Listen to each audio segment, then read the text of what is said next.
ওকে ডান। অনির্বাণদা ঠিক ছিল? হ্যাঁ সময় এক মিনিট একটা ভিডিওটা করে নি। হ্যাঁ হ্যাঁ হ্যাঁ। কুনাল ওই ভিডিওটা হ্যাঁ করছো তুমি? ও হচ্ছে না কিছু প্রশ্ন করবে? হ্যাঁ হ্যাঁ। বলো। আচ্ছা এই সৌমেন, তুমি যে এত ভয় পেলে অভিনয়টা করতে গিয়ে, হ্যাঁ। তুমি কি সত্যিই এত ভয় পাও? না না, আমি এমনিতে আসলে একেবারেই মানে এইসব ভূত টুত অলৌকিক আমার কোনো কিছুতেই বিশ্বাস নেই। দাঁড়াও আমি বলছি তোমাকে, কন্টেন্ট দিচ্ছি তোমাকে। যে ধরো আমি ছোটবেলাটা তোমার গ্রামে কেটেছে, পশ্চিম মেদিনীপুরের প্রত্যন্ত একটা গ্রাম। সেই গ্রামে তখন খুব একটা মানে কারেন্ট থাকতো না, চলে যেত অন্ধকারে, ওই হ্যারিকেন ট্যারিকেন লম্ফ এইসব জেলেই আমি বড় হয়েছি। তখন আমার ভূতে খুব ভয় ছিল, আমি মারাত্মক ভয় পেতাম জানো তো। এবার আহ, এই ভয় মানে সে যে কি, আমি বাথরুম একা যেতে পারি না এমন ভয়।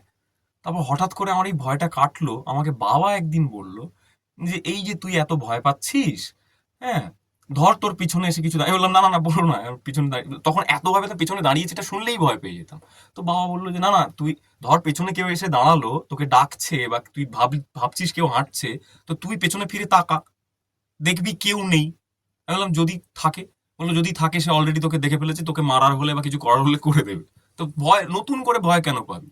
সেটা আমি করে দেখলাম, অ্যাপ্লাই করে। তারপর থেকে তুমি বিশ্বাস করবে না কুণাল দা, আমি আর কখনো ভয় পাইনি। আমি এটা করে দেখেছি বহুবার, এমনকি আমি ভূতের বাড়িতে আমি ঢুকে দেখেছি, লোকে বলছে ভয়, আমি ভূত দেখার চেষ্টা করেছি।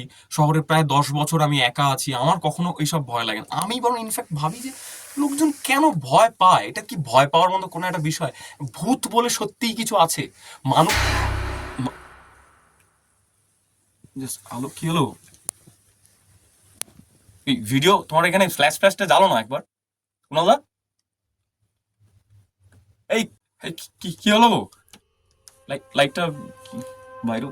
এই কুণাল দা, তোমার ফ্ল্যাশ কিছু একটা জ্বালো না, আরে মোবাইলের এইটা লাল। এই কুণাল দা, এই অনির্বাণ দা, আরে আমাকে বের করো, এখানটা অন্ধকারে আমি একা একা বসে, আমি কি একটা এরকম একটা গল্প পড়ার পর ভয় লাগে না নাকি? এই আরে কই ও?